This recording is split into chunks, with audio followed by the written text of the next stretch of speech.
नमस्कार. प्राध्यापक के.व्ही. बेलसरे लिखित अध्यात्मदर्शन हे पुस्तक आपण वाचत आहोत. आज आपण 5व्या अध्यायाला सुरुवात करतोय. अध्याय 5वा, अध्यात्मदर्शनाची व्याख्या. आत्मा वा अरे द्रष्टव्य.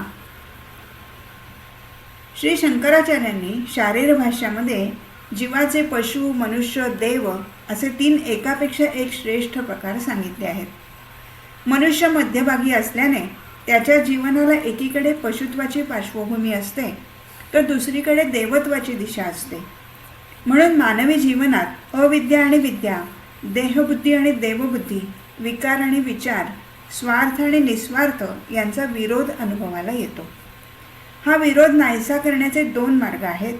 खा पी चैन कर या तत्वाचा अंगीकार करून विकासाचे दास होणे आणि अत्यंत स्वार्थीपणाने जीवन घालवणे हा एक मार्ग होय. किंवा विवेकाच्या सामर्थ्याने विवेकावर मालकी गाजवणे आणि जगातील सत्य, शिव व सुंदर यांच्या उपासनेमध्ये निस्वार्थीपणाने जीवन घालवणे हा दुसरा मार्ग होय. पहिल्या मार्गाने गेल्यास माणूस मानव देहधारी पशु बनतो व दुसऱ्या मार्गाने गेल्यास माणूस मानव देहधारी देव बनतो. पहिला मार्ग काही काळ यशस्वी झाला तरी शेवटपर्यंत निभत नाही, कारण मानवी जीवनात पशुत्वाचे किंवा स्वार्थाचे प्रमाण कितीही वाढले तरी माणसाच्या अंतःकरणातील सत्सद्विवेकबुद्धी आपले डोके वर काढल्या वाचून राहत नाही. माणसाच्या ठिकाणी असणाऱ्या विवेकाचे सामर्थ्य फार मोठे आहे. जे आपल्या सद्विवेकाला पटत नाही, ते बरोबर नाही असे सर्व समाजाला निर्भयपणे सांगण्याचे सामर्थ्य प्रत्येक माणसाच्या अंतःकरणात साठवलेले असते. माणसामधील सुप्त असलेले विवेकाचे सामर्थ्य जागृत करणे म्हणजे त्याला खऱ्या अर्थाने माणूस बनवणे होय.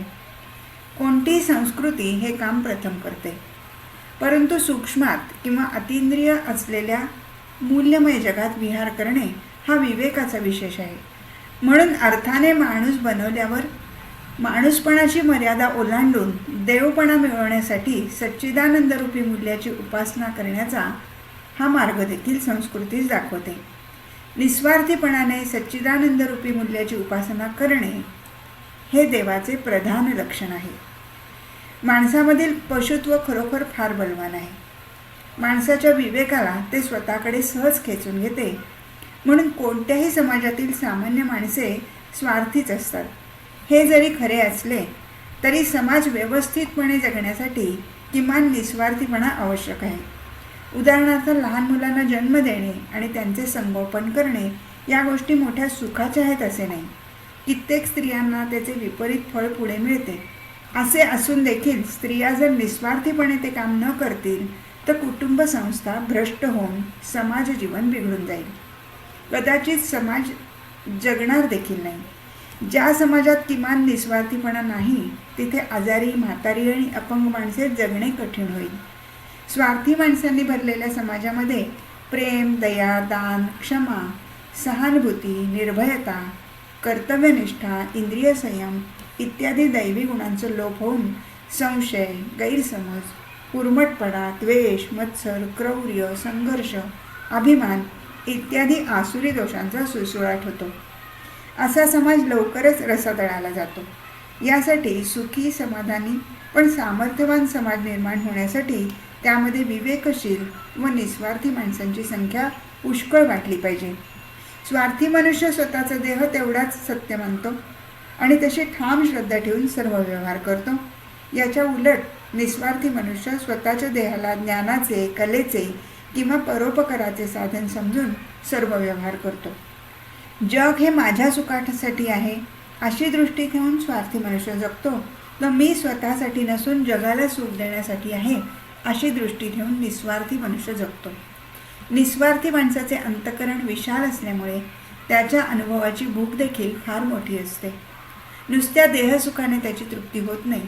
सत्याचा शोध करण्यासाठी, कलेची उपासना करण्यासाठी किंवा दुसऱ्याला सुखी करण्यासाठी तो स्वतःच्या सुखावर पाणी सोडतो आणि वाटेल ते संकट सोसण्यासाठी तयार होतो. म्हणून त्याला खऱ्या आनंदाचा झरा सापडतो. वास्तविक सामान्य मनुष्य आनंदासाठी स्वार्थी बनतो, पण ज्याला तो स्वार्थ समजतो तो खरा स्वार्थ नसतो. खरा स्वार्थ म्हणजे काय हे समजण्यास स्व म्हणजे काय, मी कोण आहे हे कळले पाहिजे. या मीचे स्वरूप शोधून काढणे म्हणजेच आत्म्याचे दर्शन करून घेणे होय. ज्याला आत्मदर्शन होते त्यालाच आत्मज्ञान देखील होते. आत्मज्ञानाचा सनातनपणा. सर्व देशात सर्व काळी कमी जास्त प्रमाणात आत्म्याचे दर्शन घेणारी माणसे असतात. आत्मज्ञानी पुरुष अत्यंत निस्वार्थी असल्यामुळे समाज जीवनावर त्याची छाप पडल्याशिवाय राहत नाही. अशा पुरुषांनी आपल्या अनुभवाचे वर्णन करून ठेवले आहे. देश, काल, परिस्थिती, भाषा आणि स्वभाव यांच्या भिन्नपणामुळे त्यांनी केलेल्या वर्णनात किरकोळ फरक आढळतात. परंतु आत्म्याचे दर्शन झाल्याने माणूस पूर्ण समाधानी बनतो आणि निस्वार्थीपणे जगासाठी झटतो असे सर्वजण एकमुखाने सांगतात. आत्मज्ञानाच्या बाबतीत दिसून येणारे हे एकमत अगदी योग्य आहे. कारण माणसाच्या देहाची व मनाची मूलभूत रचना आणि त्यांचे गुणधर्म जोपर्यंत बदलत नाहीत तोपर्यंत मानवी जीवनाची अंतिम मूल्ये एकच राहणार यात शंका नाही. इतकेच नव्हे तर त्या मूल्यांची बीजशक्ती ज्यामध्ये साठवलेली आहे ते तत्त्वज्ञान देखील मोठे उदात्त, व्यापक आणि भेदातीत असून सनातन असते. या सर्वश्रेष्ठ तत्त्वज्ञानाला भारतीय ऋषी पराविद्या किंवा अध्यात्मशास्त्र असे म्हणतात. तर जर्मन महापंडित लायबनिझ याने त्याला पेरोनियल फिलॉसॉफी म्हणजे सनातन तत्त्वज्ञान हे नाव दिले आहे.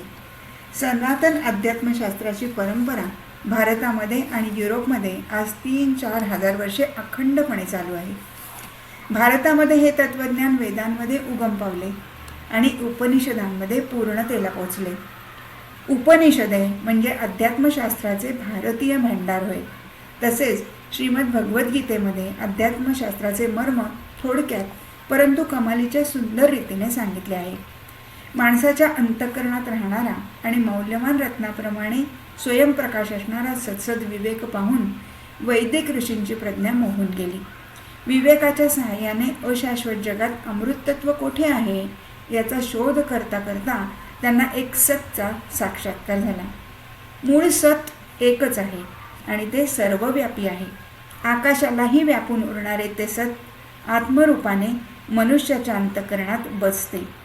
म्हणून विश्वामध्ये भरलेल्या पण मनुष्याच्या हृदयात आनंद रूपाने राहणाऱ्या आत्म्याचा साक्षात अनुभव घेणे हे मानवी जीवनाचे अंतिम ध्येय भारतीय ऋषींनी ठरवले. युरोपमध्ये सॉक्रेटिस, प्लेटो, ॲरिस्टॉटल या 3 महापुरुषांनी अध्यात्मशास्त्राचा पाया घालून त्याचे उत्तम विवेचन करून ठेवले. सॉक्रेटिस मोठ्या अट्टहासाने असे सांगे की आत्मा अमर आहे आणि अमरात्म्यामध्ये खरा आनंद आहे. म्हणून आपल्या आत्म्याची काळजी घेणे आणि त्याचे ज्ञान करून घेणे हेच मानवी जीवनाचे खरे ध्येय आहे. या मूळ सूत्राचा सुंदर विकास करून प्लेटोने अध्यात्मशास्त्राचा सर्व बाजूने विचार केला. भारतामध्ये ज्याप्रमाणे उपनिषदे अध्यात्मशास्त्राचे अक्षरवाङ्मय ठरले त्याचप्रमाणे युरोपमध्ये प्लेटोचे संवाद पुढील तत्त्वज्ञानी पुरुषांना भांडार ग्रंथ बनले. प्राचीन व अर्वाचीन ब्रह्मज्ञानी भारतीय पुरुषांनी आणि थोर पाश्चात्य विचारवंतांनी अध्यात्मशास्त्राची परंपरा मोठ्या सामर्थ्याने आज तागायत टिकवून धरली आहे. जडवादातून निर्माण झालेली ध्येय देहसुखाला धरून असतात. अर्थात ती साध्य करणारी जीवनपद्धती माणसाला स्वार्थी बनवते. स्वार्थी माणसाचा समाज कधी सुखी होऊ शकत नाही अशी आत्मज्ञानी पुरुषांची खात्री असते. म्हणून ते छळ, अपमान व अवहेलना सोसतात पण निस्वार्थीपणाने प्रेरित होऊन समाजाला अध्यात्मशास्त्र शिकवतात असे इतिहास सांगतो. समकालीन समाजाकडून श्री ज्ञानदेवांना कितीतरी छळ आणि अपमान सोसावा लागला तरी त्याच समाजाला अध्यात्मज्ञान सांगण्यासाठी त्यांनी श्री ज्ञानेश्वरी लिहिली.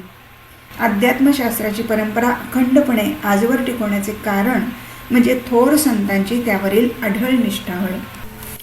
यापुढे अध्यात्मदर्शनाच्या युरोपियन तत्त्वज्ञानांनी सांगितलेल्या व्याख्या त्यावरील आक्षेप हे प्रकरण गाळून 6व्या अध्यायातल्या ज्ञानाचा उगम आपण वाचायला सुरुवात करतो आहोत. मानवी जीवनात ज्ञानाला असणारी योग्यता काय वर्णन करावी.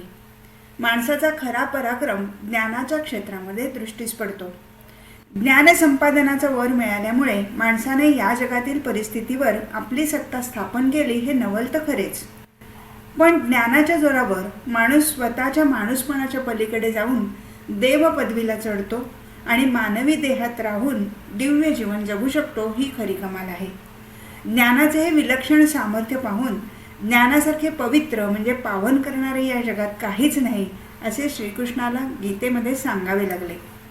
मानव जन्माचे खरे महत्त्व माणसाच्या ठिकाणी वास करणाऱ्या ज्ञान संपादनाच्या शक्तीमध्ये आहे. वास्तविक संबंध विश्वाच्या आकाराची तुलना केली असता माणूस अगदी क्षुल्लक आहे हे स्पष्ट दिसते.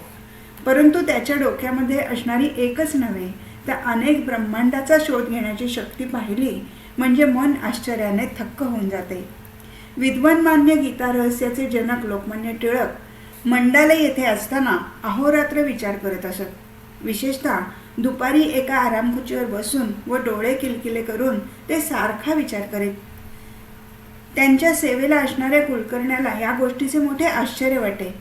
एक दिवस त्याने टिळकांना विचारले की महाराज, आपण नेहमी एकसारखा इतका विचार कसला करता? यावर त्या थोर विचारवंताने चटकन हसत उत्तर दिले की अरे, माणसाच्या डोक्यात ब्रह्मदेवाची सारी सृष्टी मावते आणि त्याची तेथे घडामोड चालू असते. दोघे देहाने एकाच खोलीमध्ये राहत होते हे खरे, परंतु लोकमान्याच्या अंतरात पिंड ब्रह्मांडाच्या विचार समुद्राला केवढी भरती आलेली होती याची त्या विचाराला कल्पना कशी येणार? मानवी मनाला ज्ञानाचे स्वाभाविक आकर्षण आहे. आपल्याभोवती अनंत व अतर्क्य विश्व पसरलेले असल्याने त्याकडे कोणत्याही बाजूने पाहिले तरी माणसाची बुद्धी आश्चर्याने थक्क होऊन जाते.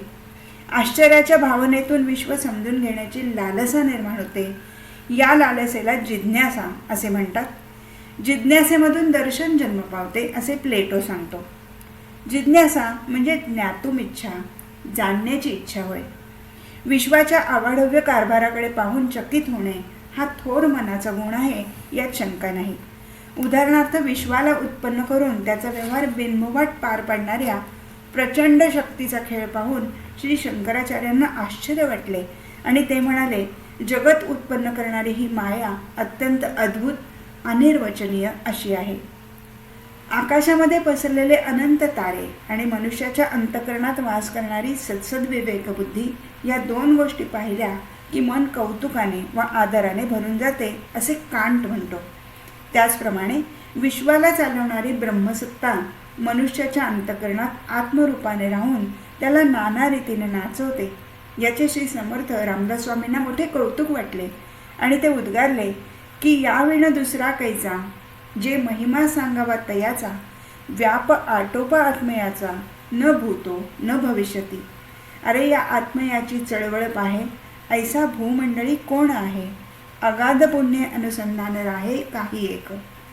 मानवी जीवनाला व्यापून असणारी माणसाची ही ज्ञान लालसा मानवी संस्कृतीचे सर्वश्रेष्ठ मूल्य ठरले आहे. ज्ञानाची लालसा ज्यांच्या अंतःकरणात आपोआप उदय पावते अशी माणसे कोणत्याही समाजात थोडीच असतात. सामान्य माणसाला कोणतीही गोष्ट जाणण्याची इच्छा होण्यासाठी तिच्या ज्ञानाची जरुरी भासते. नवीन ज्ञानाची जरुरी भासण्यास सध्याच्या ज्ञानाचा अपुरेपणा लक्षात येणे आवश्यक असते. आपल्या ज्ञानाचा अपुरेपणा लक्षात येण्यासाठी आपल्या अज्ञानाची जाणीव होऊन आपल्या ज्ञानाबद्दल संशय निर्माण झाला पाहिजे. म्हणून संशयातून दर्शन जन्म पावते असे अलीकडील युरोपियन दर्शनाचा जनक डेकॉर्ट म्हणतो. संशय हा श्रद्धेच्या बरोबर उलट असतो. जोपर्यंत श्रद्धा सुरक्षित असते तोपर्यंत मन स्वस्थ असते आणि जीवन सुरळीत चालते. परंतु या न त्या कारणामुळे श्रद्धेला धक्का बसला की संशय उत्पन्न होतो आणि संशयातून असमाधान निर्माण होते.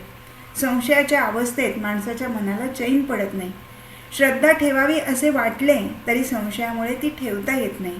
म्हणून संशयातून बाहेर पडण्यासाठी माणूस विचार करू लागतो आणि त्यातून दर्शन उगम पावते.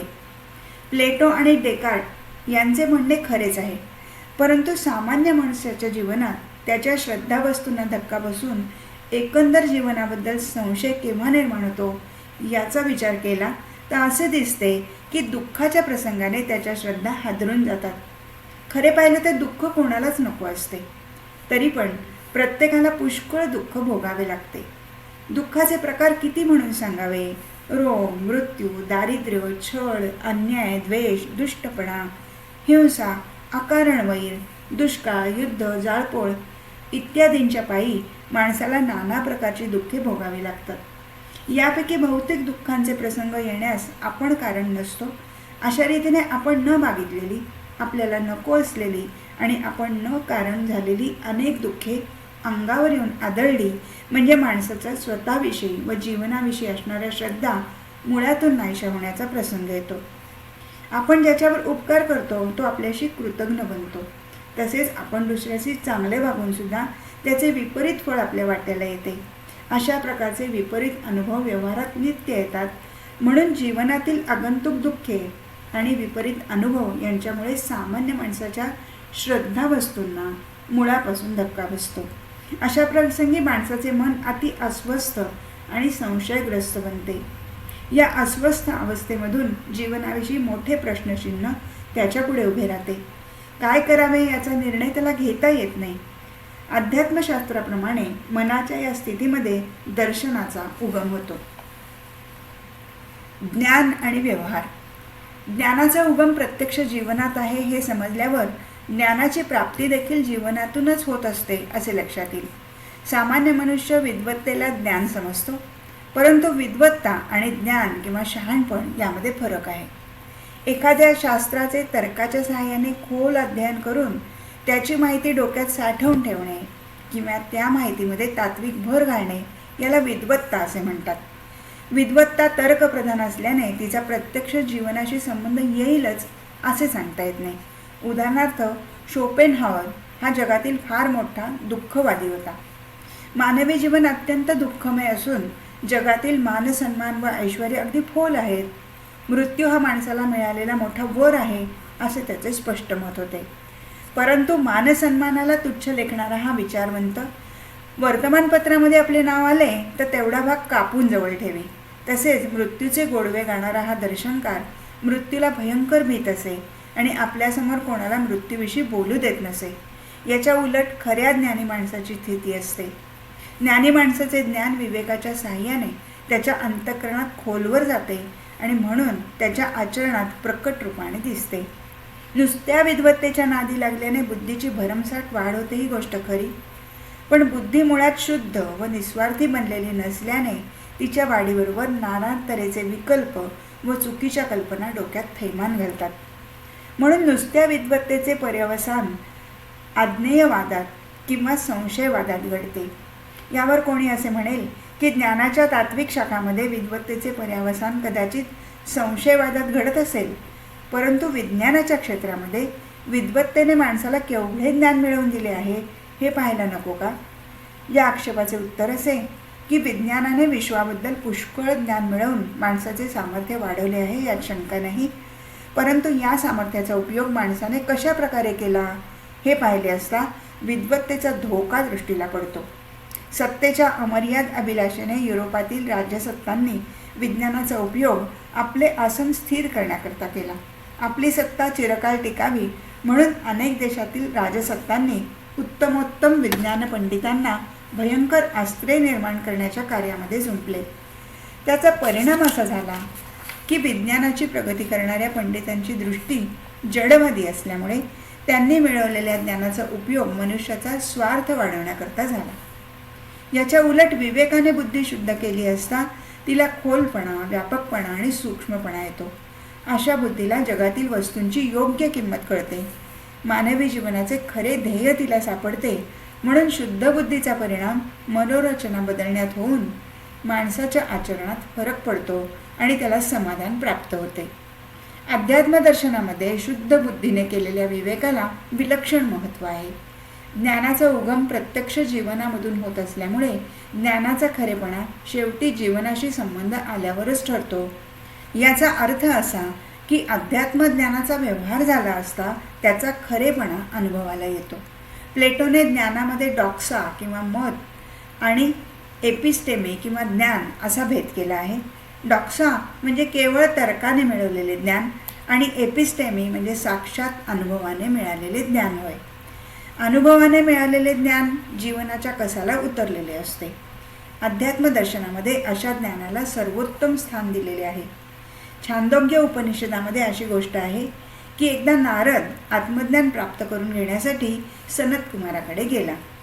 सनत कुमाराने नारदाला विचारले, नारदा, आजपर्यंत तू कोणकोणत्या शास्त्रांचा अभ्यास केलास ते सांग. नारदाने उत्तर दिले, सर्व वेद, इतिहास, पुराणे, गणितशास्त्र, तर्कशास्त्र, शकुनशास्त्र, पितृविद्या, शस्त्रविद्या, मंत्रविद्या, नक्षत्रविद्या आणि कला यांचा मी अभ्यास केला. परंतु या सर्व विद्या मला दुःखसागराच्या पलीकडे नेऊ शकत नाहीत, म्हणून मी शोकाकुल आहे. नारद पुढे म्हणाला, गुरुजी, मी अनेक मंत्रांचा अभ्यास केला तरी मला आत्मज्ञान झाले नाही. आत्मज्ञानावाचून दुःखाच्या पलीकडे जाता येत नाही असे आपल्यासारख्या थोर पुरुषाकडून मी ऐकले आहे. म्हणून मला आत्मज्ञान करवून आपण दुःखाच्या पलीकडे न्या. या गोष्टीमध्ये स्पष्ट केलेला विद्वत्ता आणि ज्ञान यामधील भेद अतिमहत्त्वाचा आहे. अध्यात्मदर्शनामध्ये आध्यात्मिक जीवनाचे शास्त्र म्हणजे सिद्धांत वर्णन केलेले असतात, पण त्याबरोबरच आध्यात्मिक जीवनाची कला देखील सांगितलेली असते. किंबहुना आध्यात्मिक जीवन जगण्याची कला साध्य व्हावी म्हणून सिद्धांतांचे वर्णन केलेले असते. शास्त्रामध्ये प्रज्ञेला प्राधान्य असते तर कलेमध्ये प्रतिभेचा विलास असतो. ज्ञान या दृष्टीने अध्यात्मदर्शनाचे मोठे वैशिष्ट्य असे आहे, अध्यात्मामध्ये प्रतिभा जागृत करण्यासाठी प्रज्ञेचा उपयोग करायचा असतो. प्रतिभेची पार्श्वभूमी नसलेली प्रज्ञा अध्यात्म जीवनामध्ये फलहीन मानली जाते. आज इथेच थांबू. हरिओम तत्सत.